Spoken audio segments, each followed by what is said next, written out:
Somewhere in the ocean, a creature with no brain, no heart, and no bones is pulsing through the water. It has survived for over 500 million years. It is 95% water. It is a jellyfish. But despite the name, it's not a fish at all. Fish have bones, brains, hearts. They swim with purpose. Jellyfish have none of these things. They belong to a group called Canidarians, which includes corals and sea anemones. Ancient, simple, radically different from almost everything else. If you find peace in these quiet journeys through science, hit that like button and subscribe so you don't miss tomorrow's story. And leave a comment telling me where you're watching from and what time it is there. It helps me know this little community of night thinkers is growing. Picture a jellyfish in your mind. You're probably seeing that classic shape. A bell on top, like an umbrella made of living jelly. Tentacles hanging below, trailing through the water like silk ribbons. Some have 4, some have dozens, some have hundreds, and in the center, where all those tentacles meet, is the oral arm. That's the mouth. Also, the waist exit. Same opening for both. When you're this simple, you don't need separate systems. That bell is mostly water. The thin layer of cells holding it together is thinner than a human hair in some species. Stretch one out flat, and you could see right through it. It's almost nothing, yet it works. It moves, it hunts, it survives. Here's how they move. The bell contracts. Muscles around the rim squeeze inward, pushing water out behind them.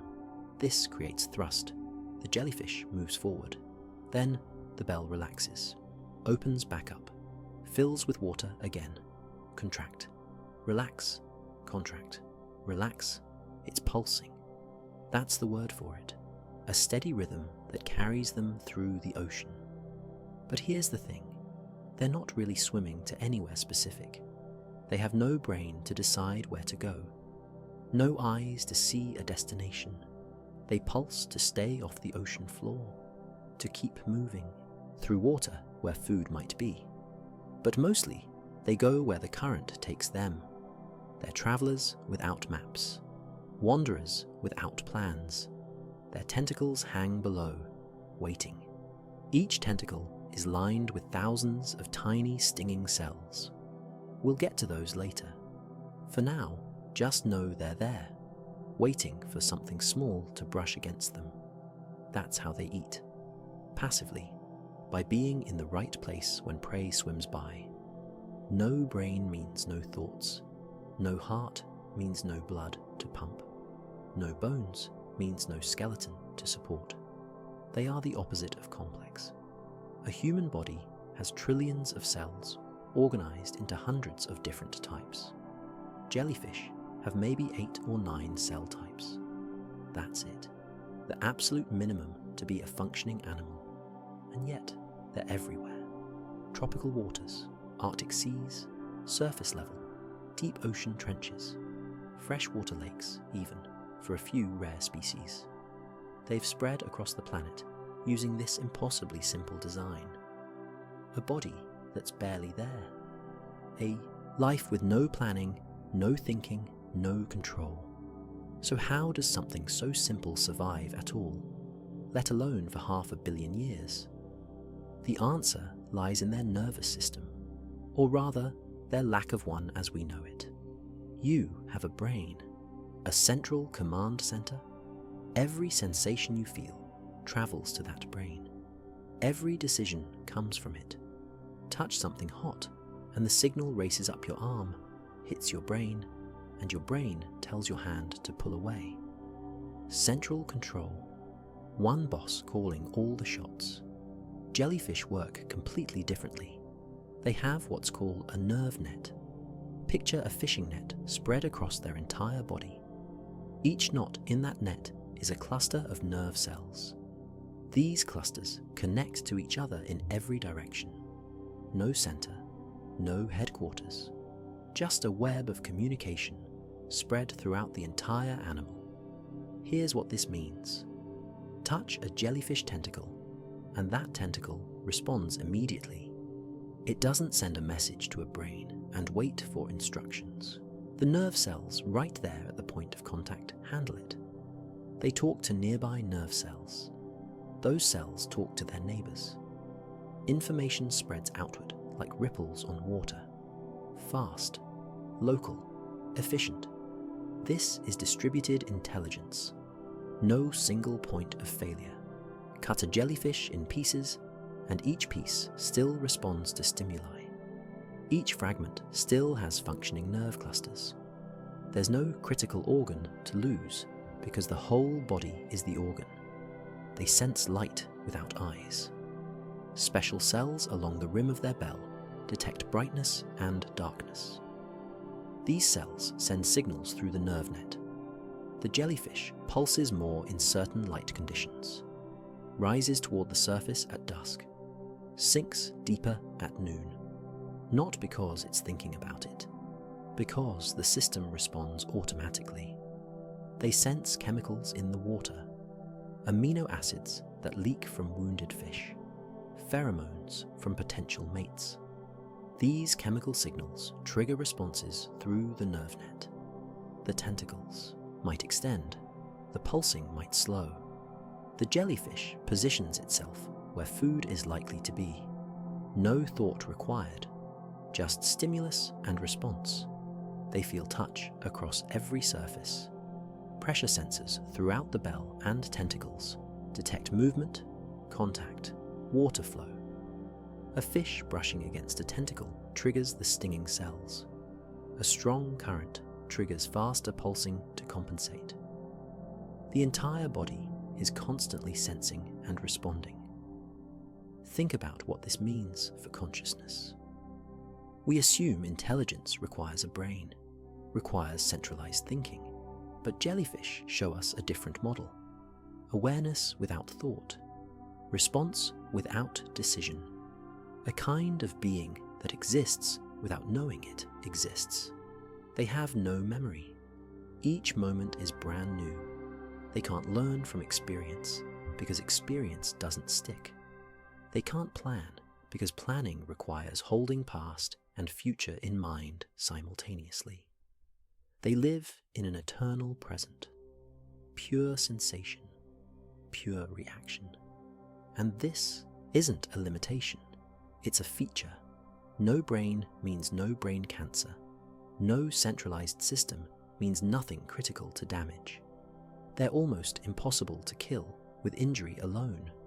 Cut them apart and the pieces keep functioning. Simple beyond breaking. This nerve net system evolved over 500 million years ago, before brains existed, before bilateral symmetry, before almost every other body plan we see in the animal kingdom today. Jellyfish represent one of evolution's earliest experiments in how to build a nervous system. And it worked so well, it never needed upgrading. So for 500 million years, these creatures have been pulsing through ancient seas with this exact design. The oceans they swam through back then were nothing like today's oceans. The world was unrecognizable. 500 million years ago, jellyfish were already here, already pulsing, already hunting with those stinging tentacles. To understand how long that is, you need perspective. Dinosaurs appeared about 230 million years ago. They're ancient history to us, but jellyfish are more than twice as old as dinosaurs. They watched the dinosaurs arrive. They watched them leave. They kept pulsing. Trees didn't exist yet when jellyfish began. The first trees appeared around 380 million years ago. Jellyfish are older than forests, older than leaves, older than wood. Fish as we know them didn't exist either. The first fish with jaws appeared around 400 million years ago. Before that, the oceans held jawless swimmers and invertebrates, and jellyfish, always jellyfish. We know this from fossils. Jellyfish are 95% water with no bones, so you'd think they couldn't fossilize. But under perfect conditions, they do. Sudden burial in fine sediment. No oxygen to let bacteria break them down. The soft tissue leaves an impression, a ghost in the rock. The Burgess Shale in Canada holds some of these fossils, 500 million years old. You can see the bell shape, the tentacles, the radial symmetry. They look remarkably like modern jellyfish. 500 million years and the design barely changed. Because it works. It worked then and it works now. While other animals evolved complexity, adding organs and systems and specialized parts, jellyfish stayed simple, and that simplicity became their superpower. Earth has experienced 5 major mass extinctions, events that wiped out most life on the planet. The Permian extinction killed 96% of marine species. The asteroid that ended the dinosaurs killed 75% of all species. Jellyfish survived them all. Here's why. Complex animals need complex ecosystems. They need specific food sources, specific temperatures, specific oxygen levels. Change those conditions too fast, and they die. But jellyfish, they eat almost anything small enough to catch. They tolerate huge temperature ranges. They survive in low oxygen water that would kill fish. They have no specialized organs to fail. A fish needs working gills or it dies. A whale needs working lungs. Jellyfish just absorb oxygen directly through their skin. Simple, robust, hard to break. When ocean conditions change drastically, complex food webs collapse. The specialists die first, then the animals that ate them, then the animals that ate those animals. Ecosystems crumble from the top down, but jellyfish sit near the bottom. They eat plankton, they eat fish larvae, they eat whatever protein floats by. When one food source disappears, they switch to another. After each mass extinction, when the oceans were nearly empty, jellyfish were still there, pulsing through barren seas, waiting for life to recover. And when it did, when new species evolved to fill the empty niches, jellyfish just kept doing what they'd always done.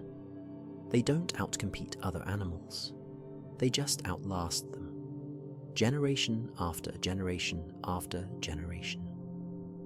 While entire branches of the tree of life died off, while whole classes of animals went extinct, jellyfish maintained their simple rhythm. This is what 500 million years of evolution teaches us. Sometimes the best adaptation is no adaptation. Sometimes simple wins over complex. Sometimes just being able to survive anything beats being perfectly adapted to one thing. So, what were those ancient oceans like?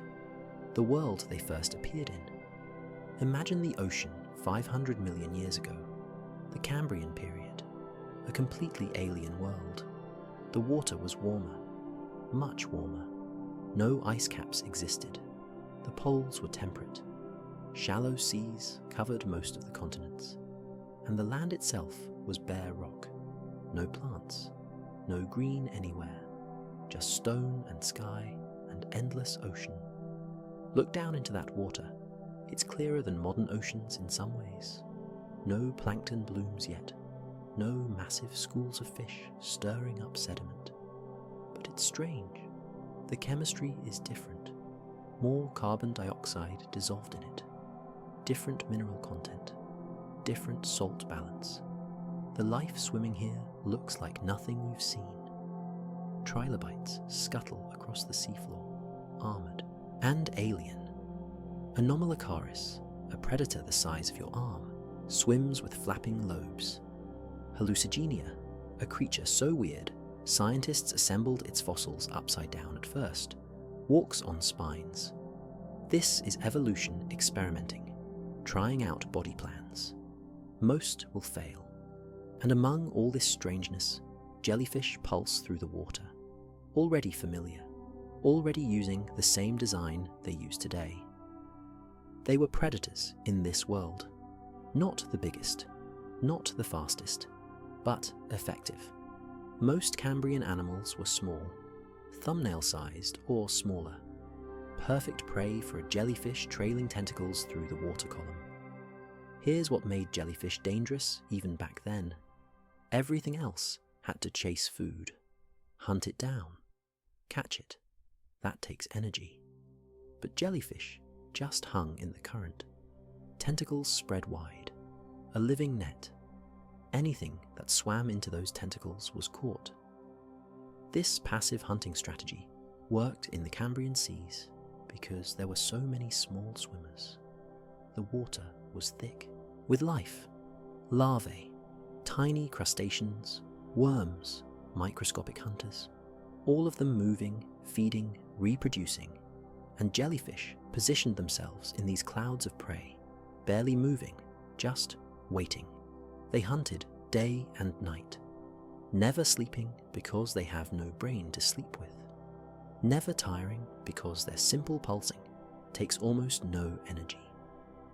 A jellyfish can survive for weeks without food, but when food is abundant, they eat constantly.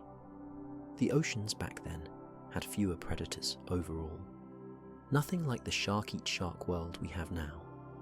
So being a predator meant less competition, more prey, easier survival.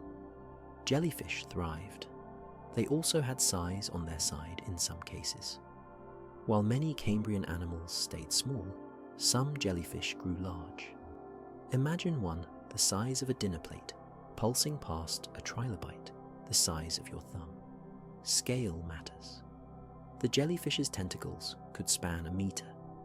Everything in range was potential food. The currents were different too. Ocean circulation, patterns. No Atlantic Ocean yet. No Pacific as we know it. The continents sat differently.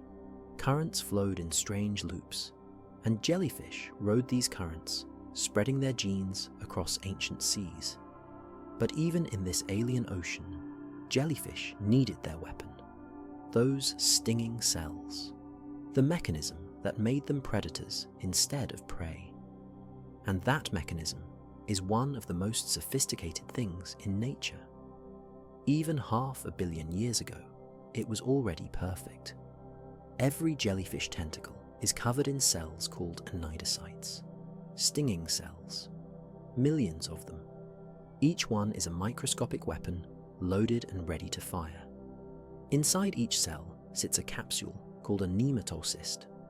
Coiled inside that capsule is a hollow thread, thinner than a human hair. The thread is coiled like a spring under enormous pressure.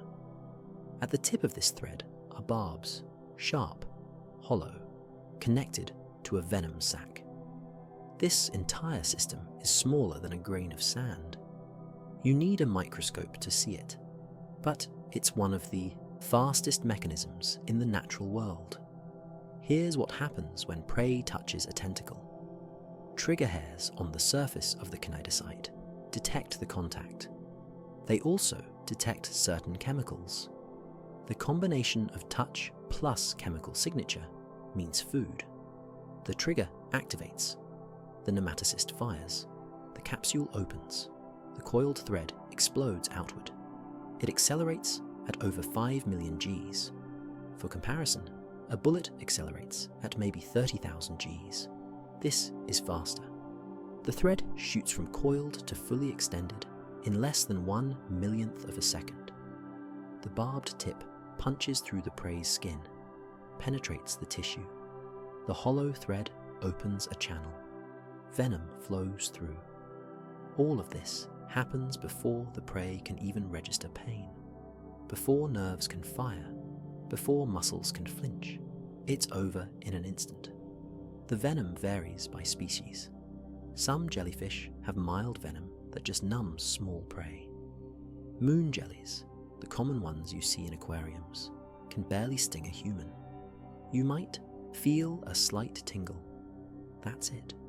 Other species have venom strong enough to kill a person. Box jellyfish, sea wasps. Their venom attacks the heart, the nervous system, the skin cells.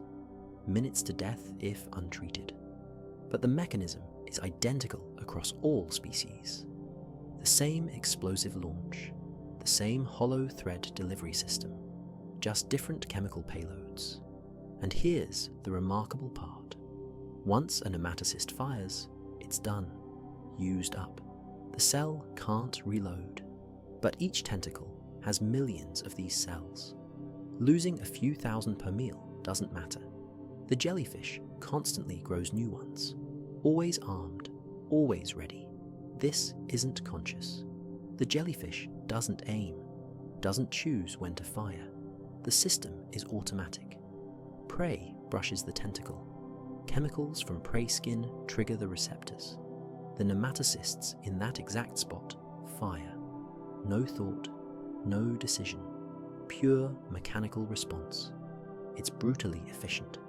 The prey doesn't escape because it's paralyzed before it can move. The eorm, jellyfish, doesn't waste energy chasing because the prey comes to it. And the venom means even prey larger than the jellyfish itself can be subdued. A fish 10 times the jellyfish's size swims into those tentacles and stops moving, paralyzed, drawn toward the mouth. Evolution spent millions of years perfecting this system. It appears only in conidarians, jellyfish, corals, sea anemones, hydras. No other animals have anything quite like it. It's unique, ancient, unchanged because it never needed changing. And different jellyfish species have taken this basic weapon and specialized it in different ways. There are over 2,000 species of jellyfish, each one a variation on that same simple theme. Bell and tentacles, nerve net and stinging cells. But the differences between them are stunning. Moon jellies are the ones you know. Clear bells with 4 horseshoe shapes visible inside. Those are the gonads. They pulse gently through coastal waters worldwide. Their sting is so mild, humans barely feel it. They eat tiny plankton, live a few months, die. Their bodies dissolve back into the ocean. Common, peaceful, the default jellyfish in most people's minds. Box jellies are different. Cube-shaped bells instead of round. 4 sides, 4 clusters of tentacles, one hanging from each corner, and eyes. Actual eyes. 24 of them, some with lenses and retinas like ours. They can see, they dodge obstacles, they hunt fish actively, swimming after prey. Their venom can kill a human in minutes. Heart failure, respiratory collapse. They live in tropical waters of Australia and Southeast Asia. Lion's mane jellies grow huge. The largest recorded specimen had a bell over 7 feet across, tentacles stretched over 120 feet long, longer than a blue whale, longer than any animal on Earth. These giants pulse through cold northern waters, Arctic seas. Their tentacles trail behind them like a living curtain. Anything swimming into that curtain gets stung, paralyzed, eaten. Cannonball jellies are small and round. No long tentacles, just stubby oral arms clustered underneath. They look like mushrooms, smooth, firm. They live in warm Atlantic waters. Shrimp hide among their tentacles, immune to the sting. The shrimp clean the jellyfish, eating parasites and debris. Symbiosis, cooperation between species. Some jellyfish are the size of a pinhead. Irukandji jellies, transparent, nearly invisible.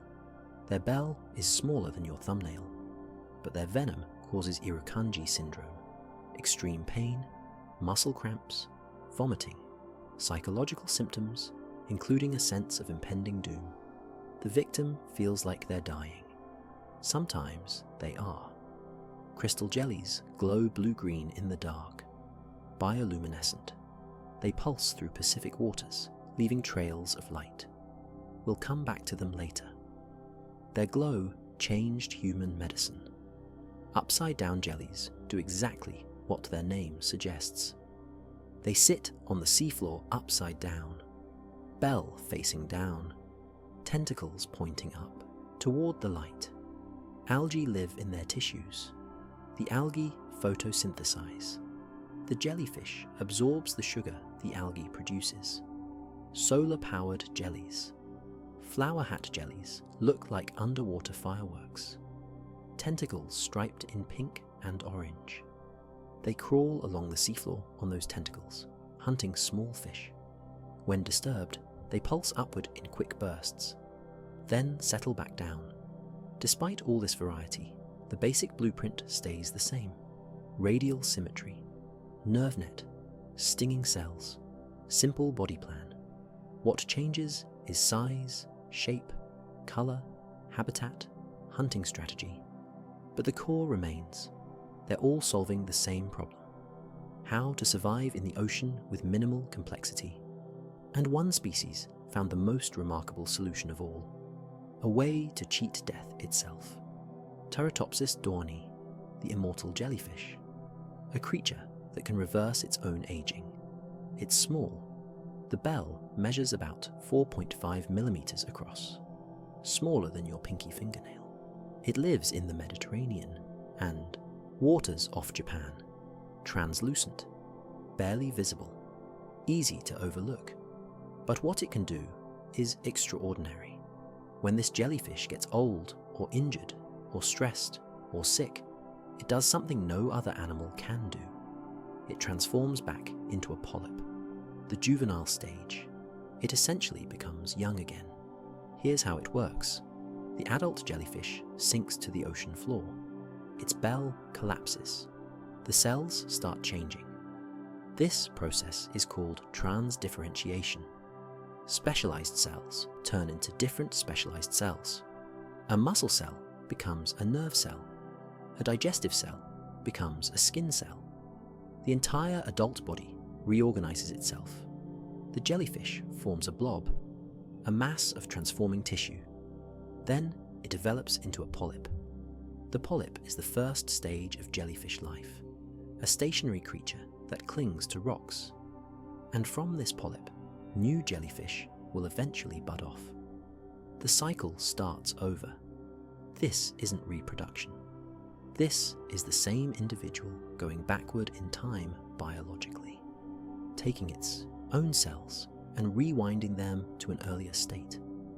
Imagine if you could turn yourself back into a child, keeping your same cells, your same DNA, just reorganized. In theory, this jellyfish could do this forever. Age to adulthood, transform back to polyp, grow into adult again, transform back, an endless loop, biological immortality. But here's the catch. Immortal doesn't mean invincible. These jellyfish still get eaten. They still die from disease. They still get killed by predators or environmental conditions. Immortality just means aging doesn't kill them. They don't have a built-in expiration date. They can always reset. We don't know how old the oldest Turritopsis dohrnii is. We can't track them that long. They're too small, too numerous. They blend into the ocean. But potentially, one individual could have been alive for hundreds of years, thousands even, cycling from adult to polyp to adult, over and over. Scientists discovered this ability by accident in the 1990s. A researcher kept jellyfish in a tank. He forgot about them. When he came back, they should have been dead. Instead, he found polyps.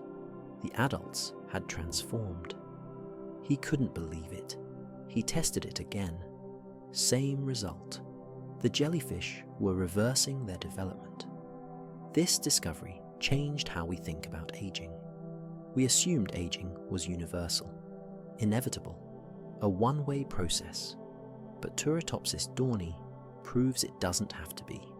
Cells can be reprogrammed. Development can run backward. Time, biologically speaking, isn't fixed. Researchers now study these jellyfish, hoping to understand the mechanism. If we could figure out how they transdifferentiate, we might unlock secrets about human aging, cancer treatment, regenerative medicine. This tiny jellyfish might hold answers we've been seeking for centuries. But most jellyfish don't have this ability. Most follow a more traditional path, birth to death. And that path is strange in its own way. Most jellyfish start as eggs. The adult releases them into the water, thousands at once, sometimes millions. They meet sperm from male jellyfish. Fertilization happens in the open ocean. Each fertilized egg becomes a planular larva, a tiny, oval-shaped swimmer covered in hair-like structures called cilia. The cilia beat constantly. The larva swims weakly through the water. It looks nothing like a jellyfish, more like a microscopic pill with fuzz. This larva swims for hours or days, depending on the species. It's searching for something hard, a rock, a shell, a pier piling, anything solid.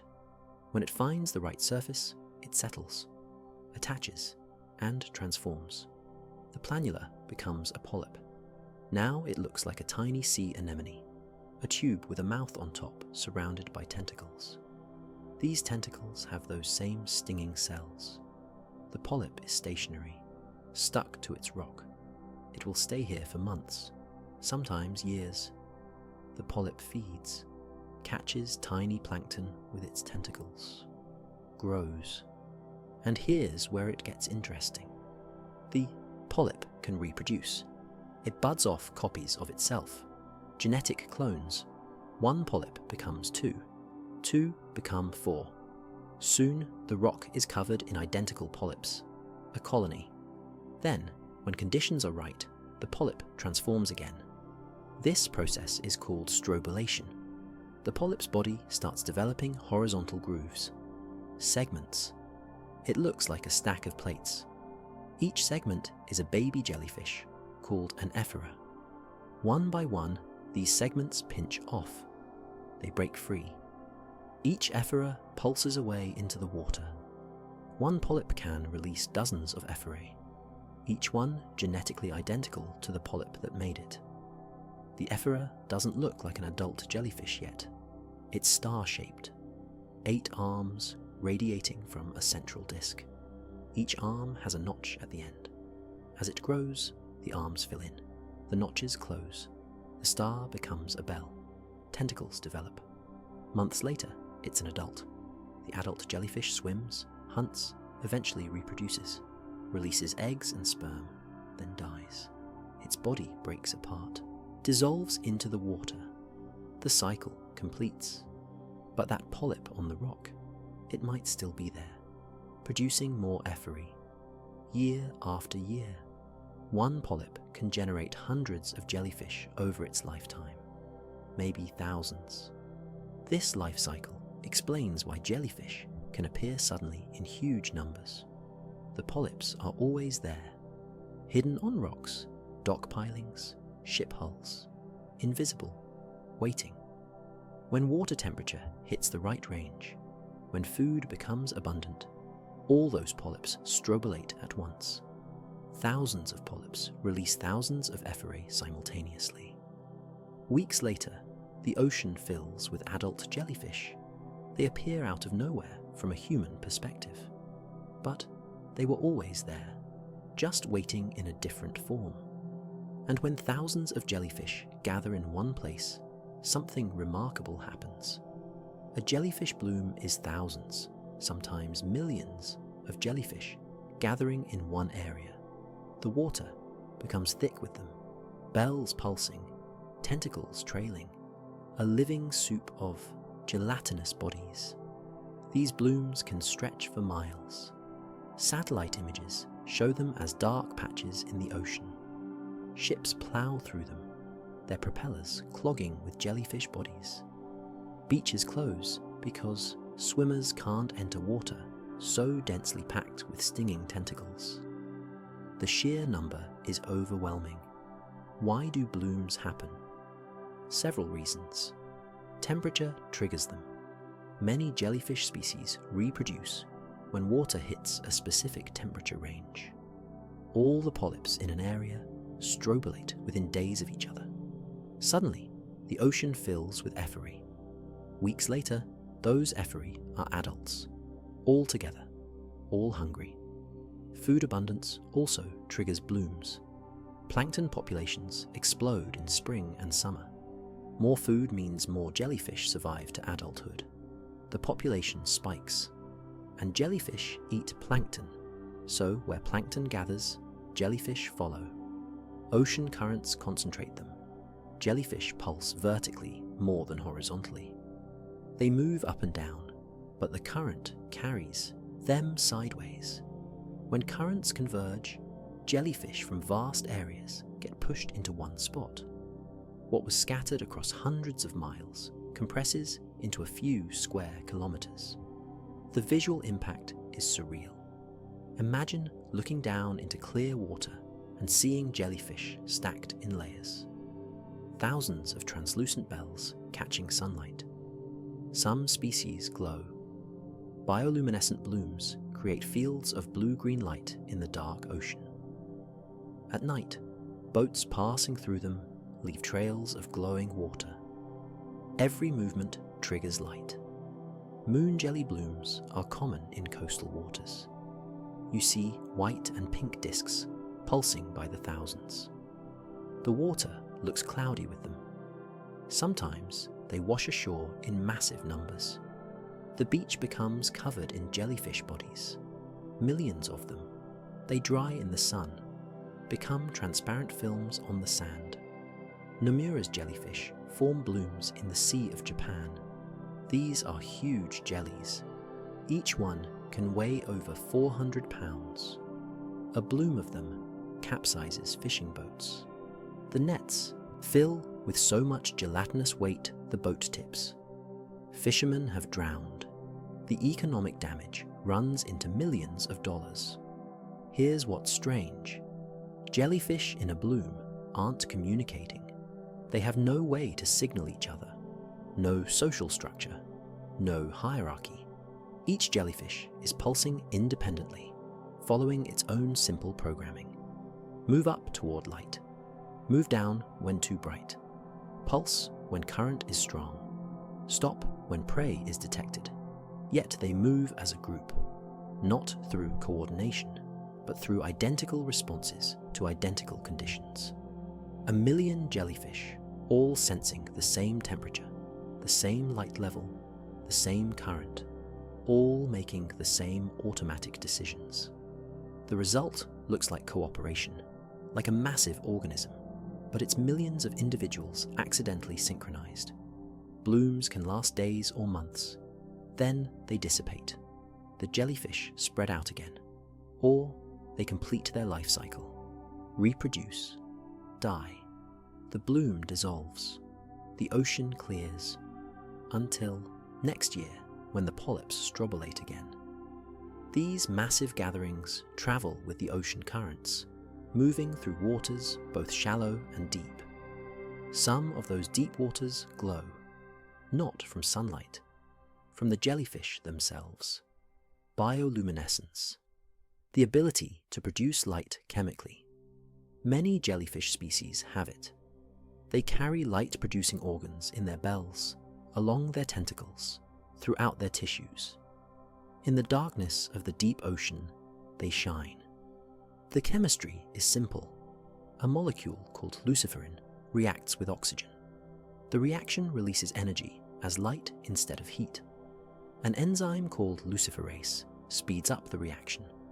The result is cold light. No warmth, just photons emitting from living tissue. Different species glow different colors. Most produce blue or green light. These colors travel farthest through water. Red light gets absorbed quickly. Blue penetrates deep.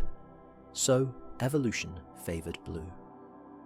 In the midnight zone, hundreds of meters down, everything that glows, glows blue. Crystal jellies are famous for this. They pulse through the Pacific Ocean, emitting flashes of green light. The light comes from a protein called GFP, green fluorescent protein, Scientists isolated this protein in the 1990s. They won a Nobel Prize for it. Now, we use GFP to tag genes, track cells, map neural pathways. A glowing jellyfish changed medical research. But the purpose of this light isn't to help humans. Jellyfish glow for survival. Some use it as a burglar alarm. When a predator attacks, the jellyfish flashes bright. This sudden light attracts larger predators. Those predators might eat the thing attacking the jellyfish. The jellyfish escapes while its attacker becomes prey. Smart for a brainless animal. Others use light to hunt. A taller jellyfish spin when attacked, creating a rotating display of light. The pinwheel of death, researchers call it. The light confuses prey, attracts it. The tentacles wait. Some use it for communication, or what passes for communication in jellyfish. Bioluminescent flashes might signal reproductive readiness, might warn others of danger, might just be automatic responses to stimuli. We're not sure. Hard to study creatures that live kilometers underwater. Imagine seeing a deep-sea jellyfish bloom at night. Millions of bodies glowing in the dark. Each pulse of their bells creates a flash. The water fills with light. Blue-green galaxies suspended in liquid space. It looks like stars, like the night sky inverted. Above you, darkness. Below you, constellations of living light. Submersibles have filmed this. Research submarines diving deep, cutting their lights, watching. The jellyfish appear as ghostly shapes, outlined in bioluminescence. They pulse in rhythm. The effect is hypnotic, peaceful, like watching the universe breathe.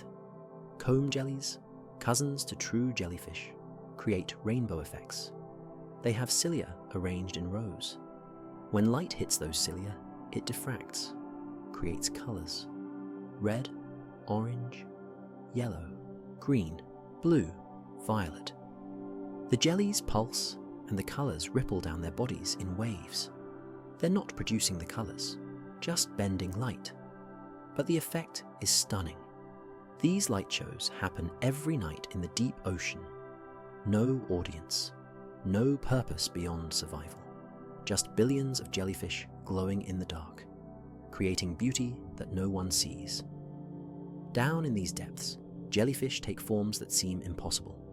The deep sea changes jellyfish. Pressure, darkness, cold. Extreme conditions create extreme adaptations. Deepstaria enigmatica looks like a floating garbage bag.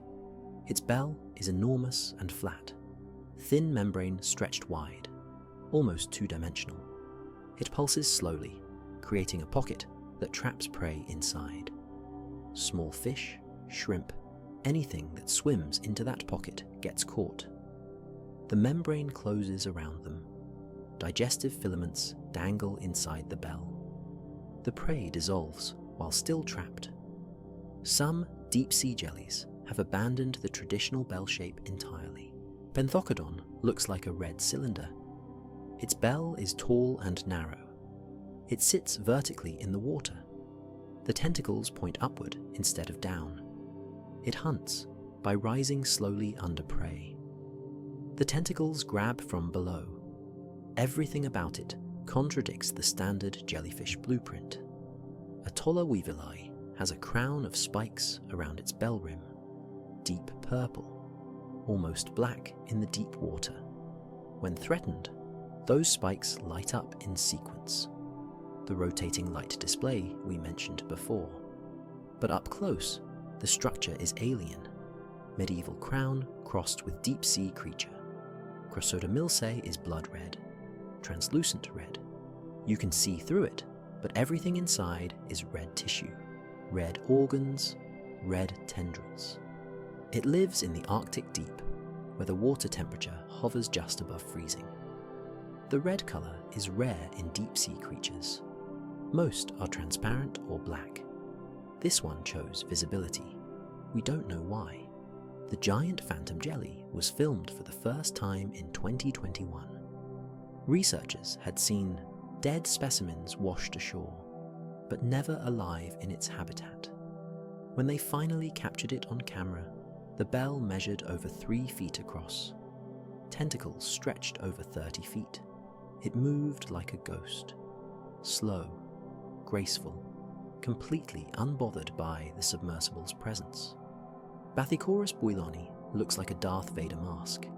That's its nickname. Researchers call it the Darth Vader jellyfish.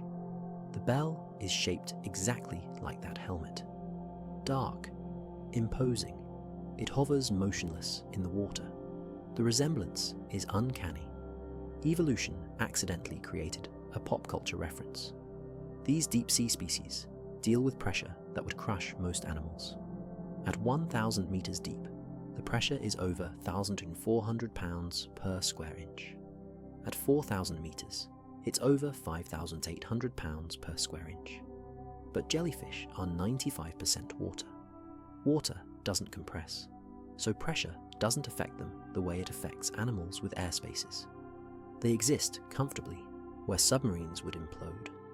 The cold doesn't bother them either. Deep ocean temperatures sit between 2 and 4 degrees Celsius, just above freezing. Jellyfish metabolism slows down. They move less, need less food. Their simple biology makes them perfectly suited for this environment. No complex organs to fail, no high energy demands to meet. We've explored less than 5% of the deep ocean.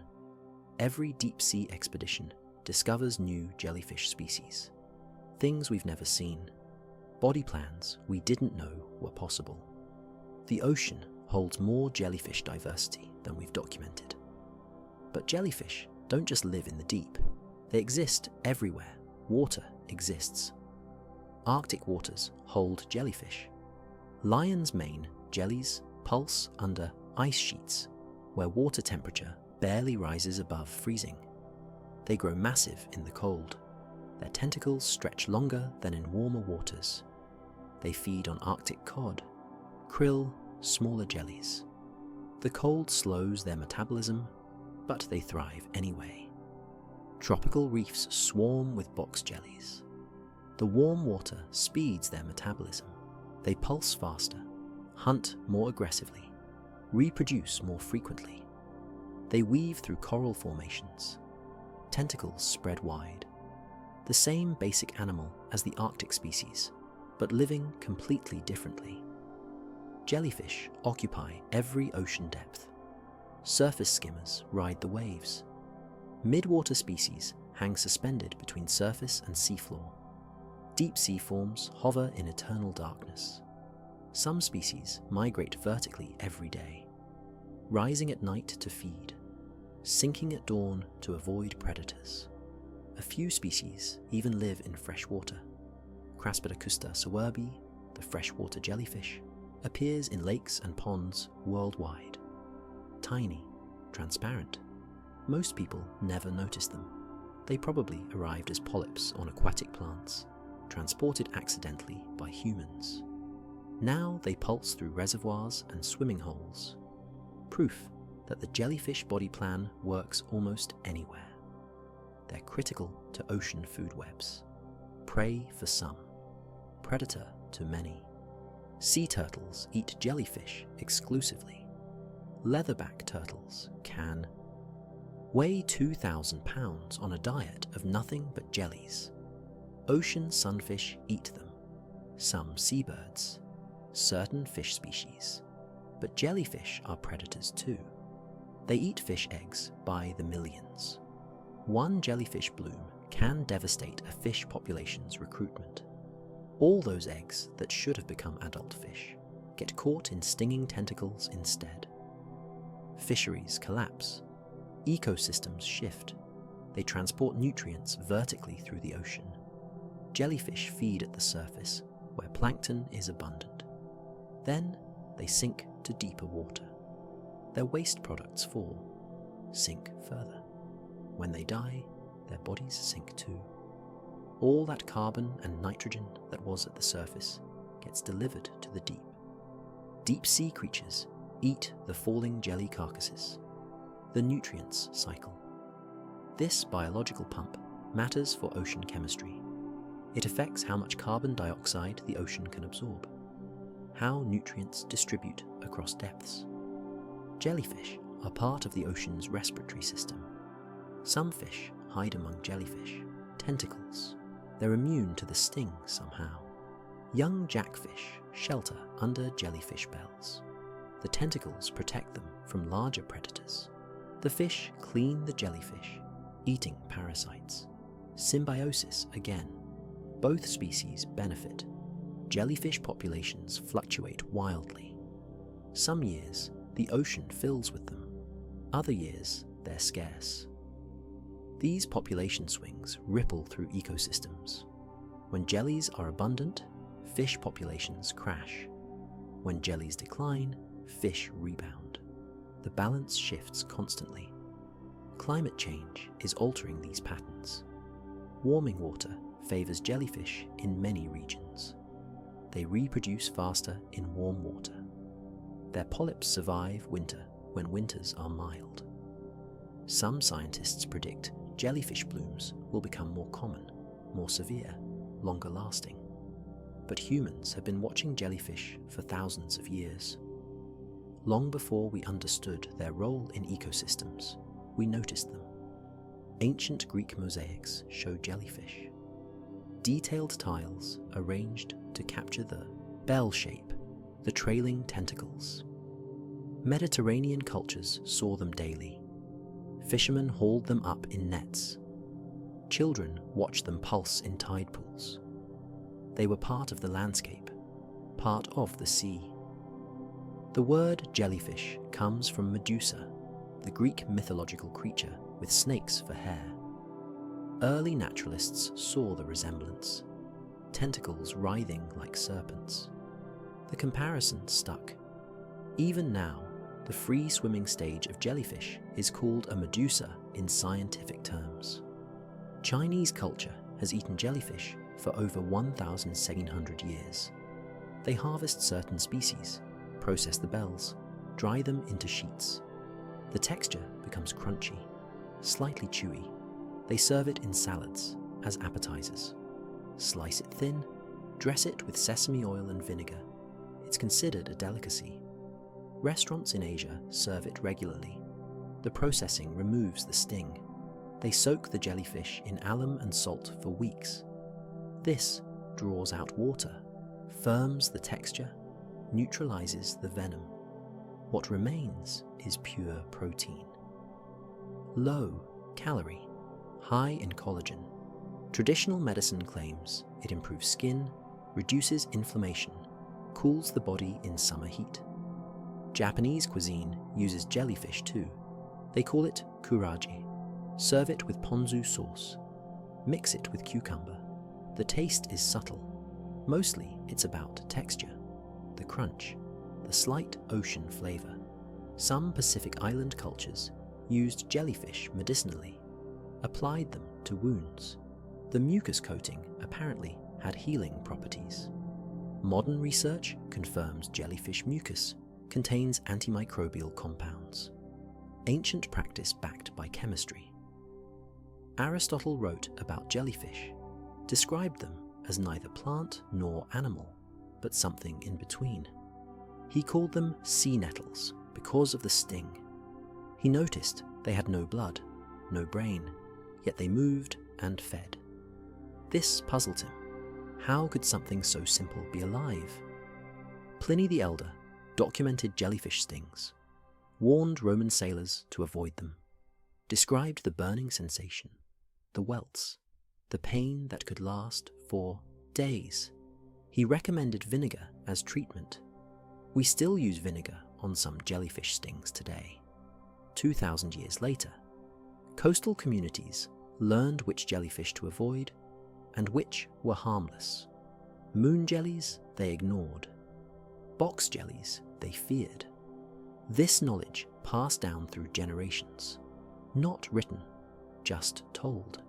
Parent to child, fisherman to apprentice. Indigenous Australian cultures knew about box jellyfish long before Western science documented them. They avoided certain beaches during stinger season, knew the jellyfish arrived with the warm water, left when the season changed. They had names for different species, understood their patterns, but modern science took jellyfish from cultural knowledge to laboratory study and found uses no one imagined. That green fluorescent protein from crystal jellies changed everything. Scientists extracted it in the 1990s from Equirria victoria, a jellyfish species found off the coast of Washington state. They isolated the gene that produces the protein. Then they inserted that gene into other organisms. Suddenly, researchers could tag specific cells and watch them glow, track cancer cells spreading through a body, watch neurons firing in a living brain, observe how genes activate and deactivate in real time. The glow made the invisible visible. 3 scientists won the Nobel Prize in Chemistry for this work in 2008. Osamu Shimomura, Martin Chalfie, Roger Tsien. They turned a jellyfish's glow into one of the most important tools in biological research. Labs worldwide now use GFP variants. Different colors, different brightness levels, all descended from that original jellyfish protein. Medical imaging uses it. Drug development relies on it. Every major biological breakthrough in the past 30 years probably involved GFP somewhere in the research chain. And it came from a jellyfish that glows to scare predators. Jellyfish collagen is another gift. Collagen is the protein that gives structure to skin, tendons, cartilage. Humans use collagen in cosmetics, supplements, medical treatments. Most collagen comes from cows or pigs, but jellyfish collagen is different. It's more biocompatible. The human immune system accepts it more readily. It doesn't carry the disease risks of mammal-derived collagen, and it's abundant. Jellyfish blooms produce tons of biomass. What used to be waste is now resource. Researchers are developing jellyfish collagen bandages, wound dressings that promote faster healing. The collagen provides scaffolding for new skin cells to grow on. Clinical trials show promising results. Burns heal faster. Surgical wounds close cleaner. The cosmetics industry is interested too. Jellyfish collagen in creams and serums, anti-aging products. The marketing writes itself. Ancient sea creature, immortal jellyfish, eternal youth. But the science is real. The collagen works. Regeneration research focuses on how jellyfish regrow damaged tissue. Cut off a jellyfish's tentacle and it grows back. Damage the bell and it repairs itself. No scarring. Perfect regeneration. Scientists want to understand the mechanism. If we could trigger similar regeneration in humans, we could treat spinal injuries, organ damage, degenerative diseases. The jellyfish does this automatically. We're trying to learn the code. Some researchers study jellyfish venoms. Most venoms are toxins, yes, but toxins can be medicine in the right dose. Venom peptides might become painkillers, anti-cancer drugs, treatments for autoimmune diseases. The same chemicals that cause harm can heal. Jellyfish teach us about aging, about regeneration, about simple systems that work perfectly. A creature with no brain is advancing neuroscience. An animal with no skeleton is improving orthopedics. Something we thought was simple turns out to hold complex answers. But these creatures that give us so much are facing challenges themselves. The ocean is warming. Every decade, the average temperature rises. Fractions of a degree. Sounds small, but for marine life, it's massive. Jellyfish respond to this warming in different ways. Some species thrive.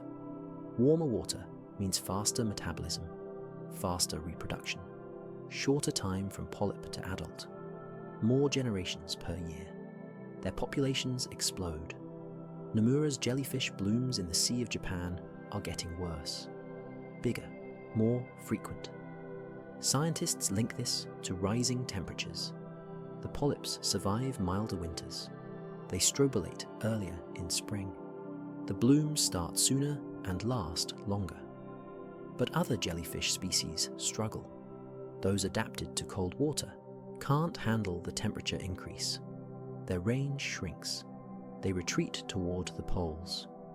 Arctic species have nowhere left to go. The ice melts. The cold water warms. They disappear. Ocean acidification affects them too.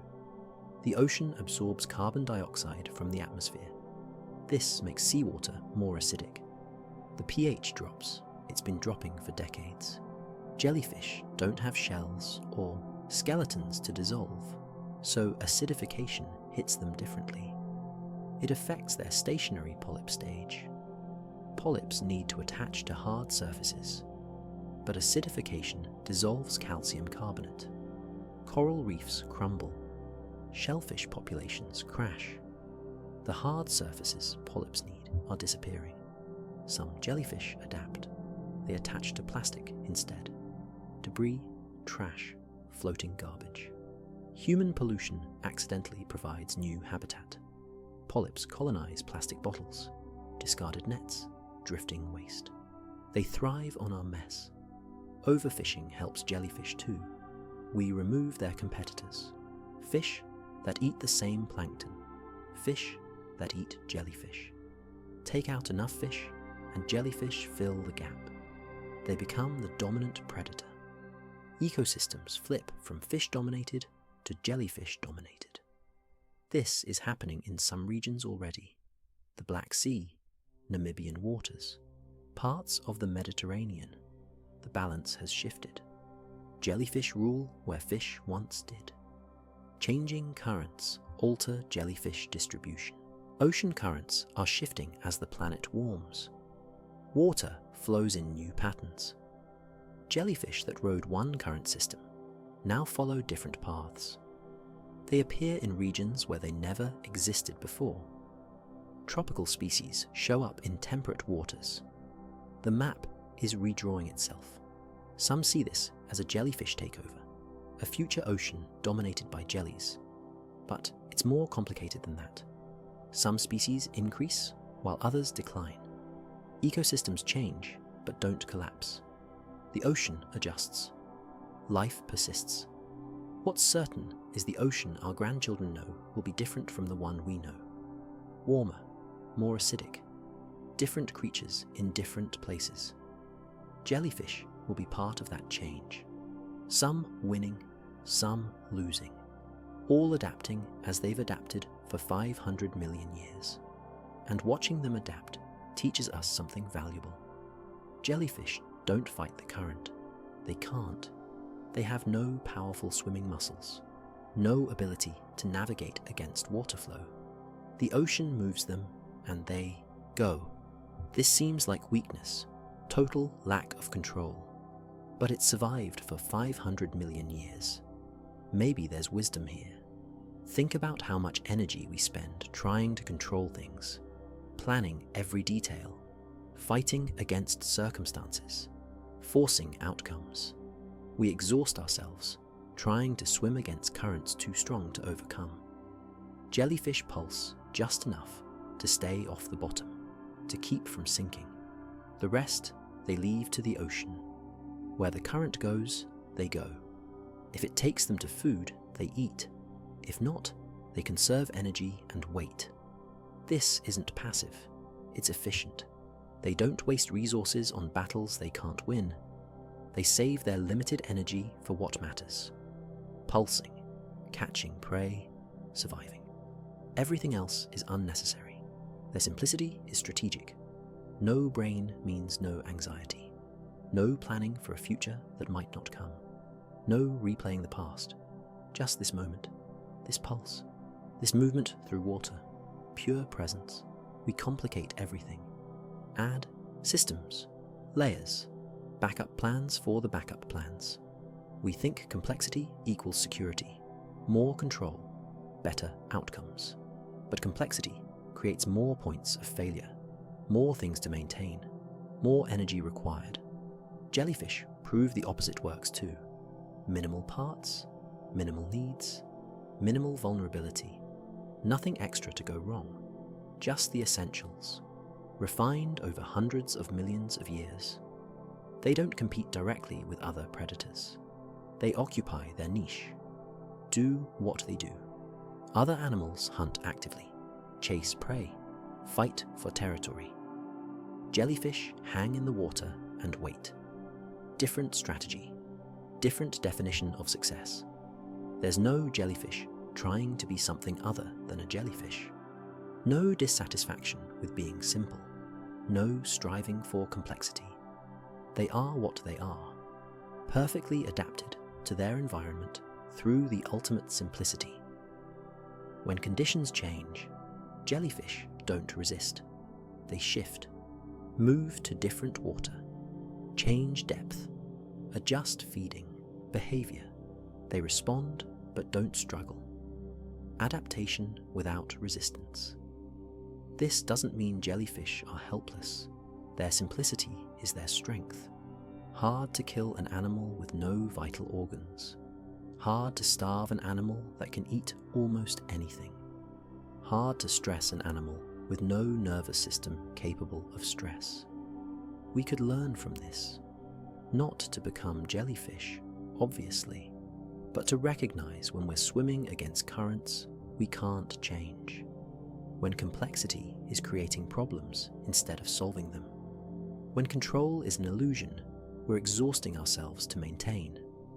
Sometimes the answer is less, not more. Simpler, not more complicated.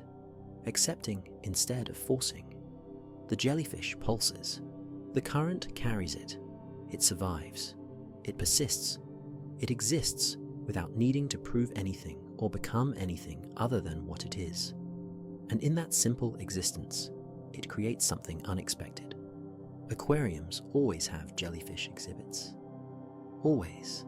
And there's always a crowd watching. Them. People stand there for minutes, sometimes hours, just watching. Jellyfish pulsing in illuminated tanks. The crowd is quiet. Phones down. Everyone mesmerized by these simple creatures doing nothing but existing. There's a reason for this. Watching jellyfish is inherently calming. The rhythm does it. The pulse has a pattern, predictable, steady, like breathing, like waves. The kind of rhythm that slows your heart rate without you noticing. The movement is hypnotic.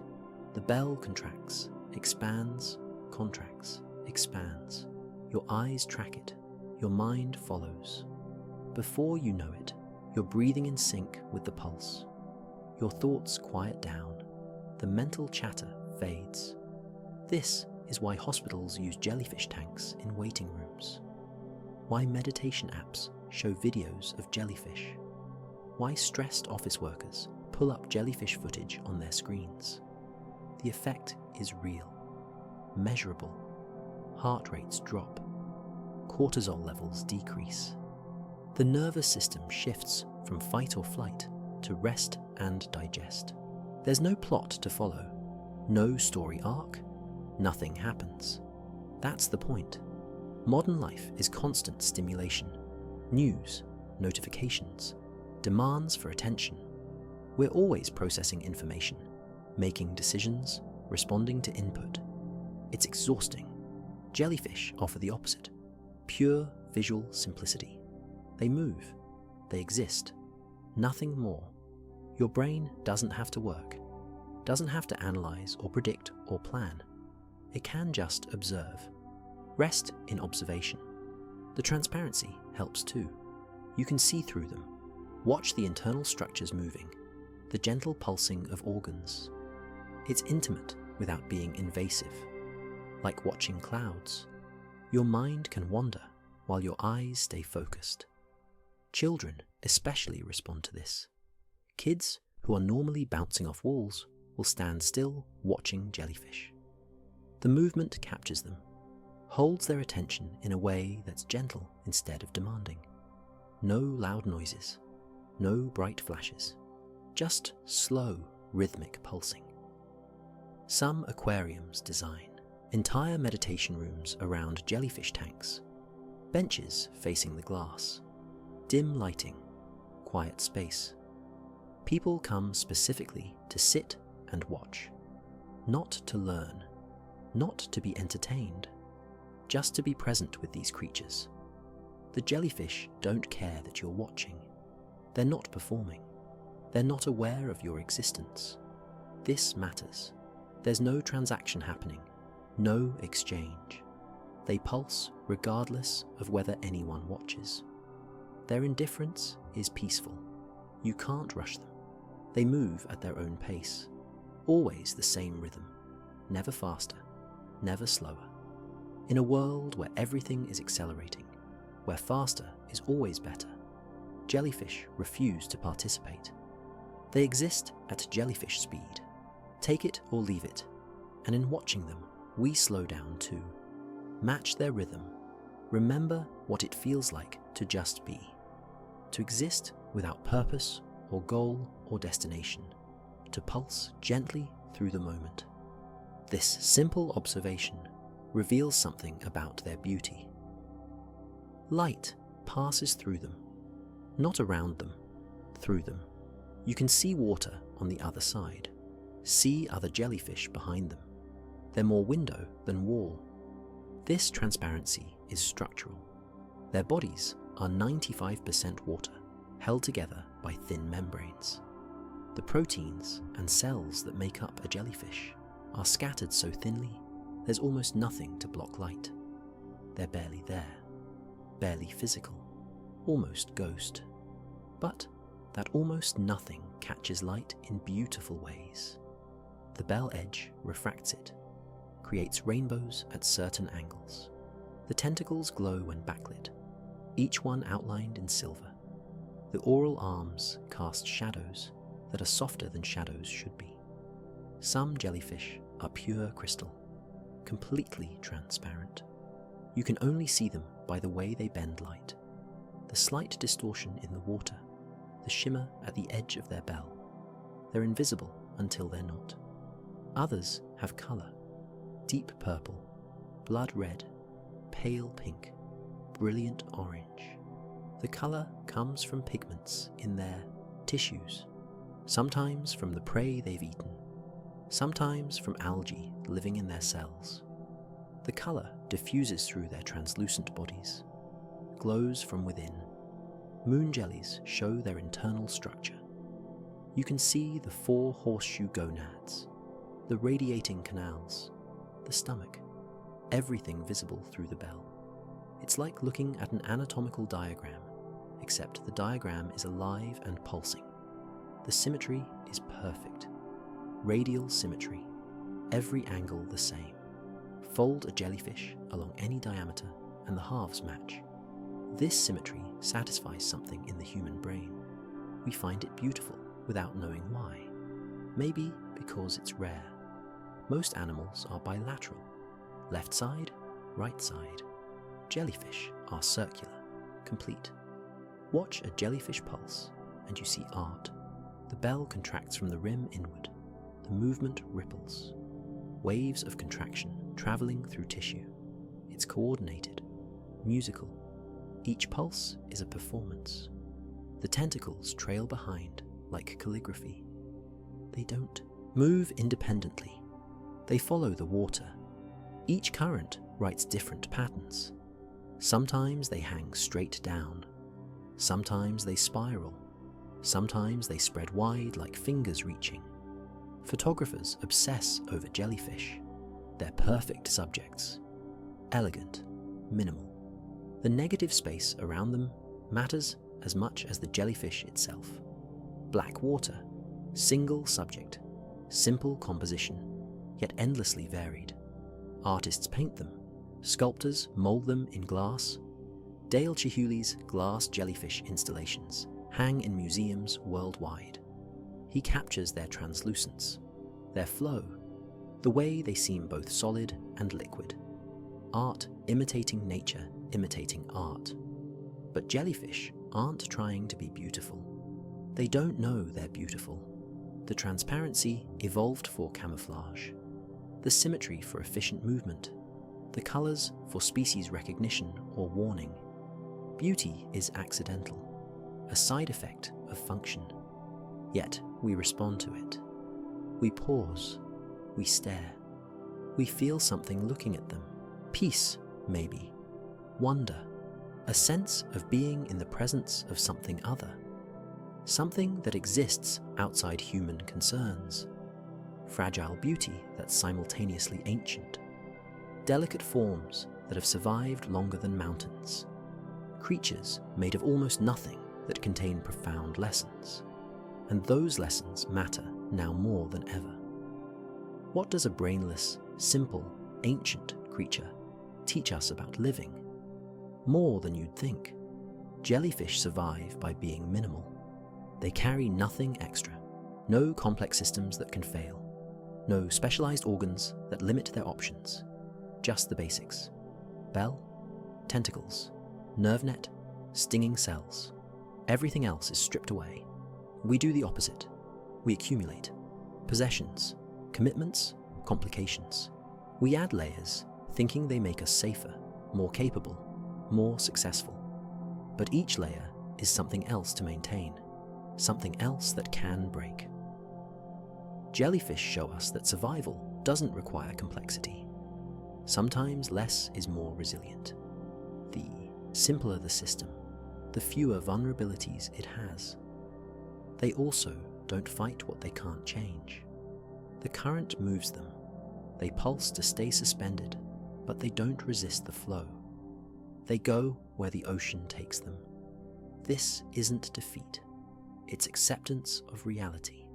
We waste enormous energy fighting unchangeable circumstances, resisting weather, resisting aging, resisting other people's choices. We exhaust ourselves pushing against immovable things. Jellyfish never make this mistake. They distinguish between what they can influence and what they can't. Their lack of memory means every moment is fresh. No grudges, no trauma, no anxiety about the future based on the past. Pure presence. They respond to what's happening now, not what happened before or might happen later. We carry the past, replay old hurts, project old fears onto new situations. We're rarely where we actually are. Our minds are stuck in yesterday or racing toward tomorrow. Jellyfish exist only now. There's freedom in that. They've survived 5 mass extinctions by being adaptable, not specialized. Generalists eat anything, live anywhere, tolerate wide ranges of temperature, salinity, oxygen levels. Specialists thrive in perfect conditions, but die when conditions change. We specialize, narrow our skills, limit our options. This works until it doesn't, until the industry changes. The job disappears. The perfect conditions we adapted to vanish.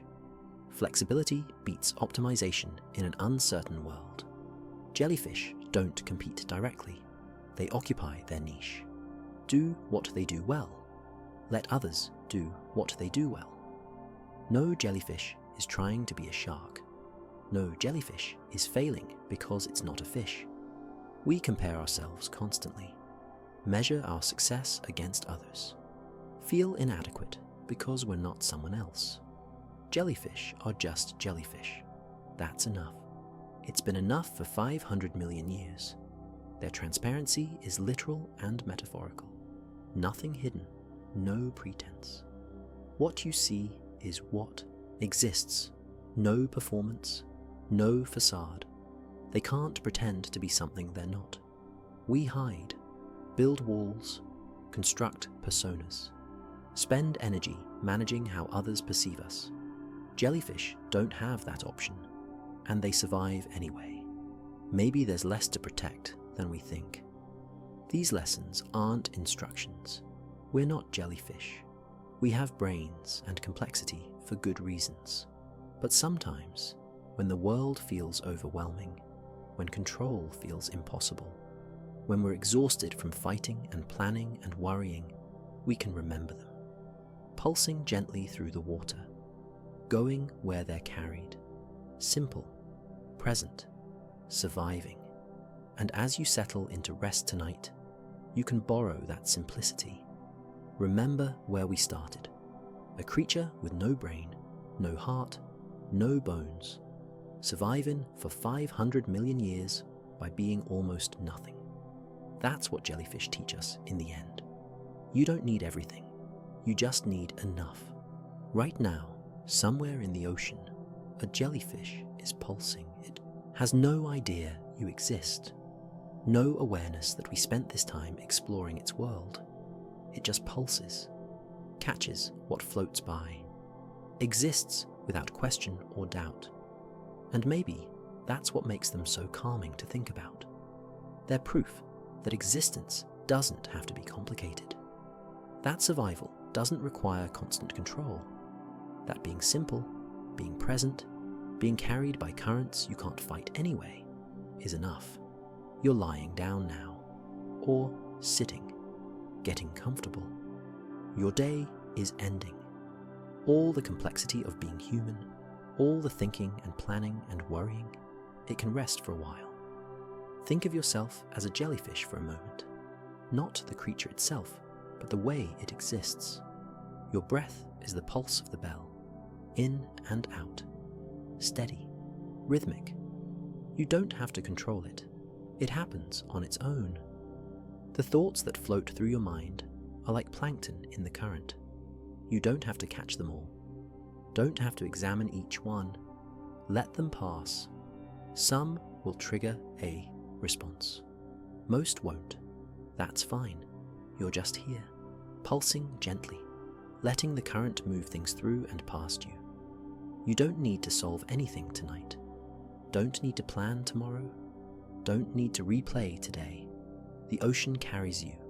All you have to do is pulse, breathe, exist in this moment. Your body is mostly water, like a jellyfish. The same elements, the same molecules. You're more ocean than anything else. You're already connected to those ancient creatures in the most literal way. The jellyfish has been pulsing for 500 million years. It will keep pulsing after we're gone. There's something comforting in that, something steady in a changing world. Life persists. Simple forms endure. The ocean keeps moving. You can let go now. Stop holding so tight. The current has you. You're suspended between wake and sleep, like a jellyfish suspended between surface and seafloor, neither fighting to rise nor struggling to sink. Just floating, just being. Before you go, if these quiet science journeys bring you peace, hit that subscribe button. Tomorrow, we're exploring something equally calming. And hit like so this video reaches other people looking for gentle ways to learn and rest. You're part of a community that values both curiosity and peace. Let the rhythm of your breath carry you deeper. Each pulse moves you further from the day, further from thought, closer to rest. The ocean is dark and quiet and safe. You're transparent, light, almost nothing. Almost nothing is enough. Sleep well.